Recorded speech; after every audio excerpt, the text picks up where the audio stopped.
As I said in the last video, GT6 is far from dead, and even when GT Sport comes out, it's gonna be such a different game. There's probably still gonna be quite a bit of want to play GT6, despite GT6's shortcomings, which there's quite a few.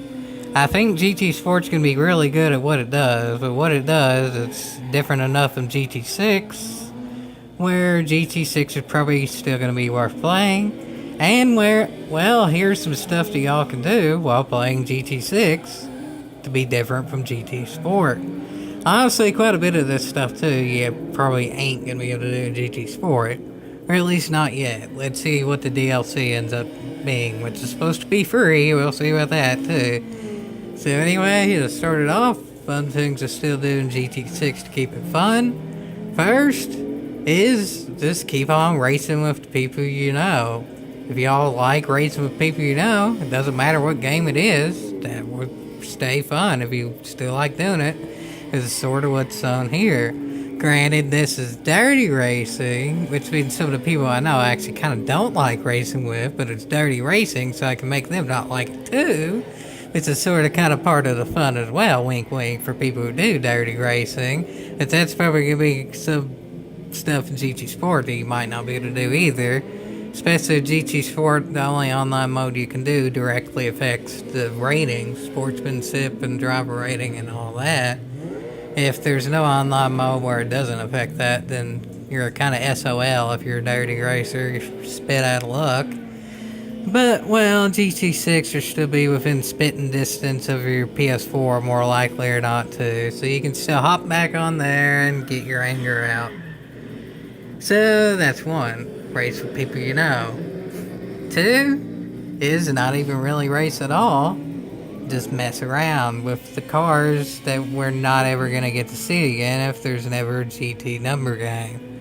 It's kind of sad to say too, but honestly, GT6 might very well be the final game with a 2004 Dodge Ram in it that Polyphony Digital makes. I know, that's shockingly sad news, but sadly I think it might very well be a truism, right, Yonder? So that might be a good reason to still keep playing GT6 for honestly ever. It's gonna be possibly forever the newest GT game with those type of cars in it. I guess if GT Sport Series continues, there's always gonna be the new race cars and stuff. But honestly, I think quite a bit of GT's fan base came about because of the weird and wonderful cars that are quite rare that are in GT6. And really all the other GT games before it too. There's some cars that we want back, obviously, too. E-Space, the Dodge, the whatever that orange Dodge is that was in GT1 that I barely played any because by the time I played it, it was old. But I think y'all know what I'm talking about. And other cars too. But anyway, back on subject, of course. Oh yeah, Dodge Copperhead. That's what I was thinking of. Yeah, I remember that. Anyway, back on topic with Mopar stuff. Mopar's in the lead. That's enough Mopar anyway. Anyway, that's kind of goes somewhat to a third point too, is the memories of yesteryear, which works for 5, 4, 3, 2, 1 as well. Rekindle some memories. Watch old replays. See if you can simulate some old races while there is still some online.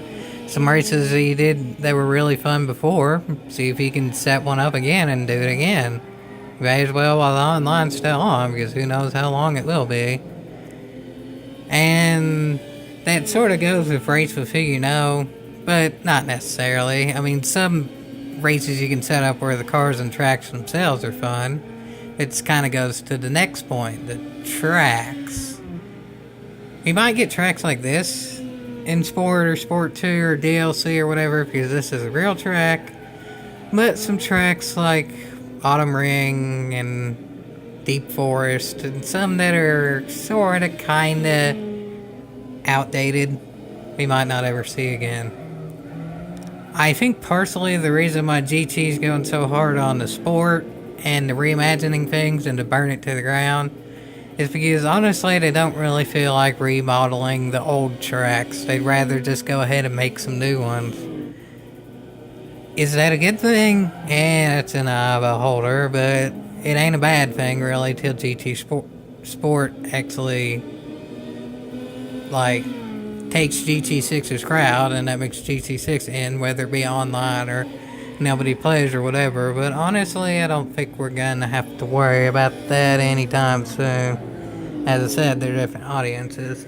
So, while you got GT6, use it for the cars, use it for the tracks, use it for unique racing, and finally, use it for the stupidity. As I've said in videos before, there's a lot of stuff you can do in 6 that I don't see how you honestly could do it in Sport. Sport, we're given modern day cars that are meant to go fast, whether even they're the N100 or whatever. They're still the fastest cars with 100 horsepower, pretty much, that are new. GT6 has Honda Life step vans and swimmer wagons and stuff like that that aren't even meant to be going over 50 miles an hour. So you can tune them to be stupid and tune them to roll and tune them to like roll forward or whatever, like with powerful brakes with a lot of weight in the front. You can have them roll forward, you can have them roll sideways, and well, you can have them roll really fast too. And well, y'all seen videos of that too. GT6 has some crazy glitches out there. The 60-meter home strike on that and have your cars go really fast. So, yeah, there you have it. There's obviously some more miscellaneous stuff too. Like there's different photo locations in 6 that you're kind of getting Sport, and there's like the different, like, just the atmosphere in general, which kind of goes back to nostalgia and all that. But I think that pretty much covers the main stuff. GT Sport's going to have a lot of great racing with really good physics and probably competitiveness too. But GT6 has kind of the weird, wild, and wonderful side of it that honestly I think we're going to miss. And we might honestly never have again. So, well, while we do have it, take advantage of it, because who knows how long we will. And that will keep GT6 fun, no doubt about it. At least I still have a whole heck of a heap of fun still doing stuff like that, and I hope you all do too. And as always, and hopefully forever, hopefully, yeehaw. Man, I want a premium RAM.